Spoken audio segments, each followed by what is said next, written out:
عليكم ورحمة الله وبركاته. أصحابتي قالي مeel kastoo adduunka daafiisa ka joogtaan cisi caafimaad ku noolaada. maanta waa maalin sabti oo habeen waliba sabti ah. maanta sabti ah caawa axada soo galayso. maanta dhan waa maqnaa tacsiyan ku maqnaa geeriya dhacday magaaladayda. maama naga dhimatay. maamadaas noogu soo duceeyay Ilaahay naxariista janno uu siiyo. ayada iyo intii aan ogeyn muslimiin heedintay ilaahay gadaasheedana nama fidmeeyo. maama in badan xanuunsanayay ahayd. ducada insha Allah hal idinka arko asxaabtayda u soo duceeya inuu ilaahay qabrigeeda u waasiciyo. qurbo markii lagu dhinto xaaladda ma sahlana waa ogtihiin. marka in xiran yahay waan soo adeegay waa u jeedin hadii la soo daaray xakaa kala la xirtay meeshaan u jeedin marka ma sha Allah talaagada iga wasaqaysan insha Allah waxyaabihii ku jira ka soo bixinayna adeegana insha Allah aragtiin saas ayaan laga shaqeynin saas u barakaysan tahay. marka insha Allah waxyaabahan ka soo guraya haduu Ilaahay yiraahdo wada haafhaaf waxaan ku dhahay insha Allah waa isla toosinayna waxa yaalo waxyaabahaas wada haafhaaf ma sha Allah. marka insha Allah waan ka soo wada saari kadibna waan kilin gareyni.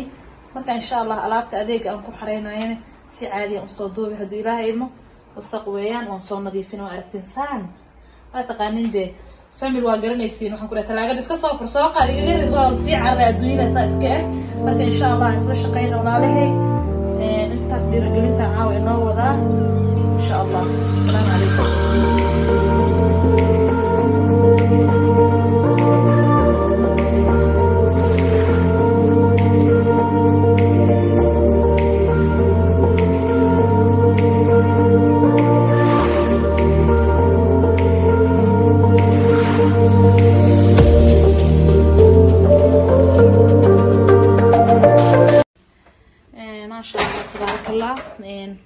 waxaan soo iibsadoo kaleeto kuwana soo gatay oo u jeedaa oo maxaa la dhahay talaagada lagu organize gareysto waxyaabaha oo dhulka ku daadaadan lahaa ani hore uma haysanin.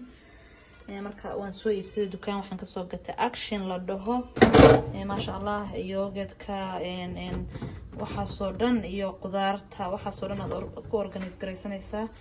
kulli talaagadayda inta xabbe ay noqon doonto ma aqaan horta qaybtan oo maxaa la dhahaa qudaarta iyo waxaas in ay qaadi doontaan rajeynaya haday yani meelaha faaf ay ka noqotane insha Allah waan soo iibsanayaa.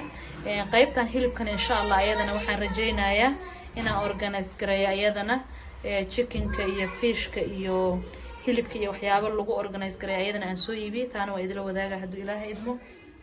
ma sha Allah markay talaagada ay wax walba ay ku kala habaysan yihiin aad ay u qurux badan tahay. marka insha Allah waa isla fiirineynaa wixii aan ku soo wada guri insha Allah markaas si uu fiidiyoga nacam noogu dheeraan annahu waan daalanahay. intaas waxaan isiri maadaama aan soo adeegtay maanta waxaan is dhahay oo mar waliba ay waajib igu ahayd waxyaabaha aan freezerka u baahan aan banaanka la dhigi karin talaagadina aan lagu guri karin talaagada ay wasaq tahay waxaan is dhahay isdhib walaalahana ma sha Allah la qaybso. marka insha Allah waxaan rajeynayaa inaad ka heli doontiin. ما شاء الله تبارك الله. كنا تلاقدي ونظيفي صانا محل دهاي ما شاء الله وحي راح عادي عن صوب بالساسي ما شاء الله نقدين خضار صلصة وكروحي ما شاء الله.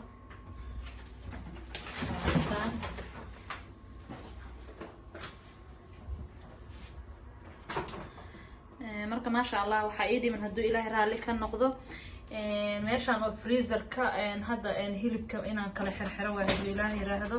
laakiin waxa jira caagada oo ma sha Allah lagu hagaajiyo ama bacyaal oo waxa jiro hadda bacyaal oo waxa jiro aldigi iyo waxaas laga soo gado oo lagu xirto hilibka. marka insha Allah waxaan rajeynayaa in ayadana qaybtan wixii ka dhimana insha Allah u soo iibiyo haduu Ilaahay ogolaado aan ku kala xirxirto haday noqoto chicken iyo hilibka iyo waxyaabaha kale ee freezerka u baahan waxyaabo lagu kala guro ma sha Allah saasay ay u banaan tahay ma sha Allah. وقصوا وجدين